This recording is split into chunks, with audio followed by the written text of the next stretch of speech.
Welcome back to the second segment of the Prime Time. Today we will be looking at the significance of the Bakweri Cultural Festival while revisiting the enthronement of the Buea Paramount Chief Dr. Robert Esuka Mbella Endeley, who was on Friday crowned and officially presented to the public on Saturday.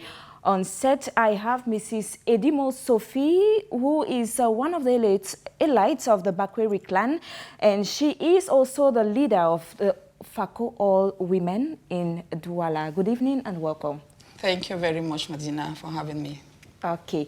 Well, you were present at the enthronement ceremony and the official presentation of the newly crowned Paramount Chief of Buea, Chief Dr. Robert Esuka Mbella Endeley, and his coronation comes 30 years after another coronation that was witnessed. What can we retain from the weekend's coronation ceremony? I want to say I was not just present, I was alive. It was wonderful. It was just something that, as I was saying earlier before now, you can actually explain. It was an occasion that brought in the whole world at large, because it was viewed all over the world, and it was something that was so significant, not only for the Bakweri people, but for the Cameroon nation and the world at large. So it was so wonderful, really. After 30 years, and after 7 years that we lost our late ruler, it was just time for us to have not just anyone, but our king, Robert Esuka Endeley. Okay, and we also note that in his speech he mentioned that the first priority of his reign will be to bring back the Bakweri Cultural Festival, to be held annually in the 7 subdivisions of Fako Division, southwest region of Cameroon, where the Bakweri live. We want to know how important is the cultural festival of the Bakweri. Yes, our ruler said that would be one of his priorities. Because when we talk about bringing the Bakweri people together, it's not that we live in Buea, it's not that we live in Fako, but we are indigents, we hail from there. That's our identity, that is who we are. So it is just obvious that now that the world is at large, people are everywhere, that once in a while, we should come together, commune together, live together, work together, and see how we'll save our nation, how we'll save our community as individuals and as a community together, as people with one language, one way, just everything one, unison. That is exactly what he wants us to do. So it's unique. Okay, I learned it is also called the Mbando. Can you tell us how it usually looks like? Have you ever taken part in one of the cultural festivals before? Yes, I want to say I've taken part in Mbando. Mbando is a band of the Bakweri people. It's what actually unifies them. It's just like an enlarged family that you have your sisters in America, the brothers and cousins all over the world, and then one day or during a period of week you come in together to dine together, to showcase. Because here it will not only be dancing and singing, but actually knowing our culture. How did this all start? Where did this all begin? And where are we going to? You see, Bando is actually another form of bringing us together, talking together under one leadership and heading together. Talking about bringing together, the Paramount Chief also mentioned and promised to build the Bakweri Multipurpose Cultural Center, which will be used to showcase and sell the Bakweri culture. And Chief Dr. Esuka Mbella Endeley comes at a time when the Buea chiefdom has lost respect given the rise of fake villages and chiefs in the chiefdom who are selling land indiscriminately. And but the chief vowed to revive Bakweri unity, as you earlier said. What can you say about that? I want to say the Bakweri clan has not lost its respect. Okay. Because if we had, they wouldn't have seen what we saw these 4 days in Buea. It is just that there's a time for everything. Yes, we've made our mistakes, we've made our errors, and we will not want to say everything is fake. Because in any culture, in any society, you have fake, but that doesn't cancel that there are righteous people in it. So him saying he wants to build a cultural heritage like the one he's been dreaming about, he's not the only one doing it, he has people doing it. You see, when you had the other people who came to talk, they said, this is what we want to do. We don't just want to limit ourselves by dancing, by eating, by singing. We want that after we are not here, our children will come and see They'll be able to read. They'll be able to visit. They'll be able to know that actually they come from such and such an area. Okay. And talking about land crisis, which is a critical issue in Buea, most of the times people have complained that a piece of land is sometimes sold to 2 or more people, and this leads to disputes. What do you expect of the chief in resolving this common problem? Yeah, this is a very sad situation. It is not just a matter of the land being sold to 1 or 2 people. It is also the administration that gets in and take even the land that they shouldn't take. Okay. So it's not just us selling. And it's true, people sell for various reasons. You know, I don't know why they sell. Because normally, when our fathers, our grandfathers were there, they never sold. They had a way of livelihood. But now the world is involved, so people think they can sell. But the point here is, obviously, he is aware. Our king is aware. Doctor, our chief, is aware of the issue.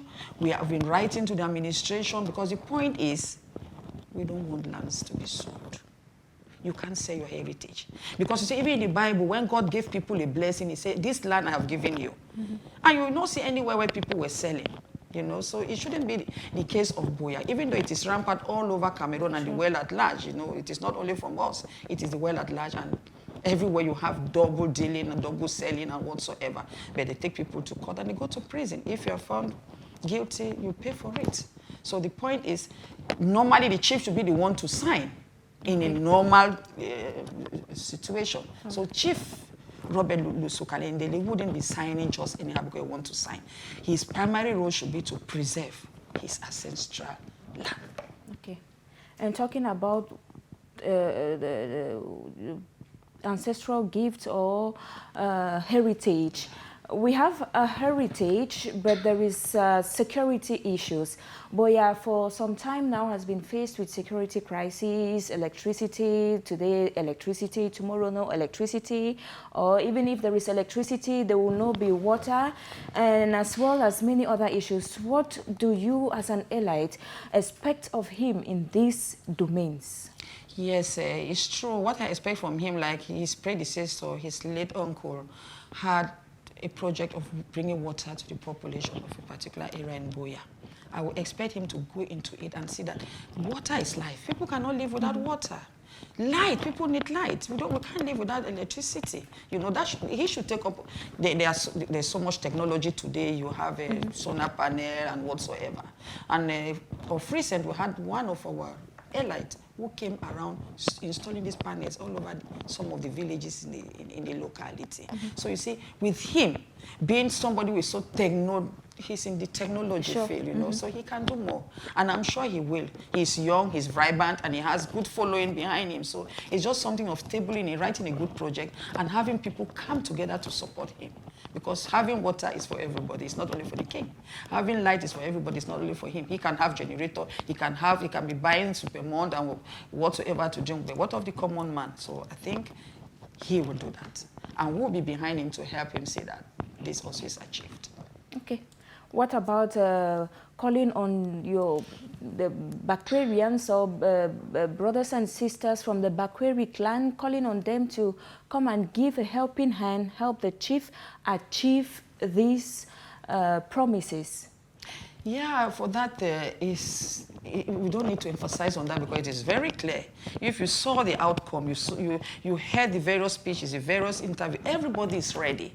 You see, this is a time. There's always a time for a good purpose. So this is a time for us to stand up, not only as Bakweri people, all those who will be benefiting for all what we have in Fako division will not all be the Bakweri people. So it will not be limited to the Bakwerians. It should be every indigent living inside Fako or out of Fako who has something, because Fako has brought in so many sons and daughters. So wherever you are in the world, it is your time now to dish in.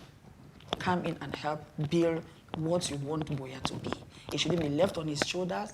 He's open, he's free. That's what he said. I'll be here, but I need you. And we are here also. We'll be there to help you. We are sure to help you.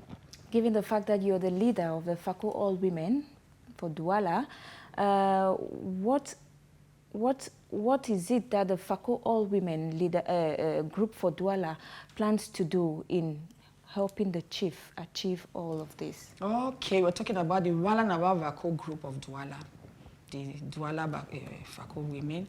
What we want to help the chief to do, we already started by helping the chief. By mobilizing ourselves, we were there from day one. We started mobilizing ourselves. We went there in our regalia and we were there present.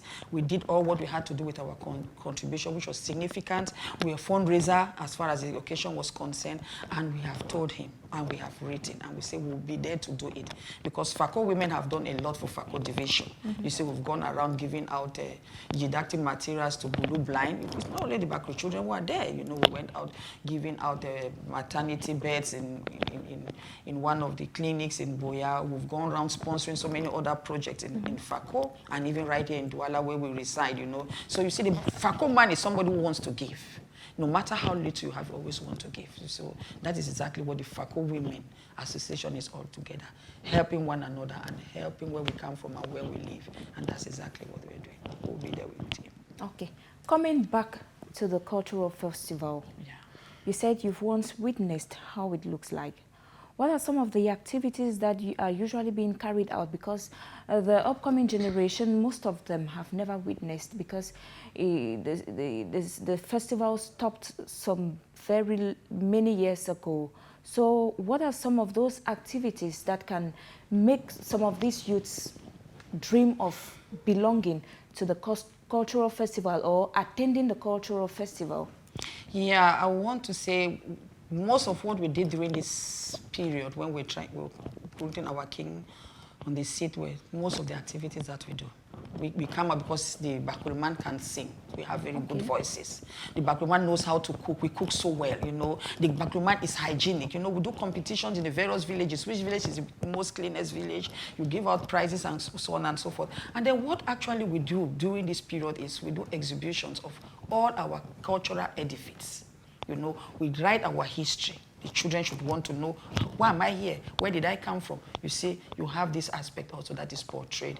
You go in, you have the various dishes that they don't eat today. You know what we eat today. The children don't know most of those, our foods that we ate. I can take the permission to call some of them Ngonyakpalala, Ngonyamunyuka, and so on and so forth. They don't know them. They want to see, and it's an excitement. They want to see how you can prepare a cake. This is your flour cake using cocoyams. They want to see it. And they also want to know how agriculture was done in those days. These are the things we show them. We show them what we did before and what is happening today, how the world has evolved, but not trying to destroy what we already have. So some of the activities will be singing, dancing, talking together, and bringing in projects. How do we build? How do we sustain our culture? How do we dress? How do we come out? How our marriages were organized before? What is happening now? How our marriages being handled today? Is marriage only love? You see, they teach them. You see, people know that before you get into this to a certain stage, this is where you start from. So those are some of the things that Bandu does. If you're just joining us, you're watching the Prime Time on Dash News. And on set, we have Mrs. Edimo Sophie, who is the leader of the Fako All Women for Douala. We move to this other question. Many are saying that the newly crowned chief needs to address the growing call for strangers to leave Buea. What is your say on that? A terrible statement. It's totally out of place. Because in his present council, he has three or more personality, they call them kings or quarter-heads or whatsoever, who are not from Fako division. They are not Bakweri. The question is this. Yeah. There has been this issue of strangers to leave Buea, but now many are asking the chief to address this problem because it is a huge issue. So what can you say on that? That's exactly what I'm saying, that it is not true. Okay. We don't know where it came from. But we have, if I'm permitted to cite the names of some people like Moja, who in one of his outings made mention of the graphies, that he should leave and all whatnot. Yeah, you can say Moja. If you want to take Moja, you should look about all the other aspects also. Moja is an individual also fighting for his culture, fighting for his people to. That is his own way of doing his own thing. But the point is, where have they seen a note that is written that if a non-Bakweri person should leave? No. Are they not living there? They are there. If you watch the coronation on that day, you saw the Bamungu coming in with their juju. You saw the Bamums coming in. You saw so many other tribes that were there. And if that was the truth, they wouldn't be there.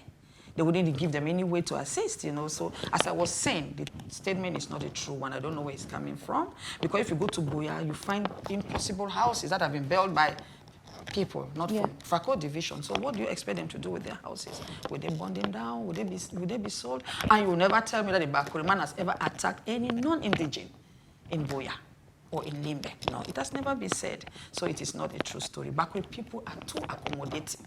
They love, they care, they give, you know. That is who they are. So it's not a true statement. And as I was saying, inside his council, you have people who are not Bakwerians. But that can be a true statement, but maybe people do practice that in hiding, but the chief also will have to address that because he sure said he's there to bring unity among the people. Yes, the chief cannot just go everywhere and start addressing issues which are not of no relevance. Okay? The chief just didn't get up and go, but when there's an issue, they will bring it to the council. The council will look into it. But for now, someone who is born and bred, Namodo from Buea, no, from Limbe also, because my mother is from Douala and I'm from Bakweri. I have not seen. Right inside our villages, we have non-indigents and we live in peace. And that is what he said, he needs peace. But in any given area, in any community, you have people, individuals who are different. And you can't change them for who they are.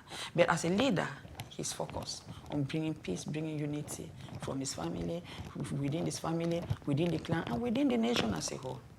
Okay.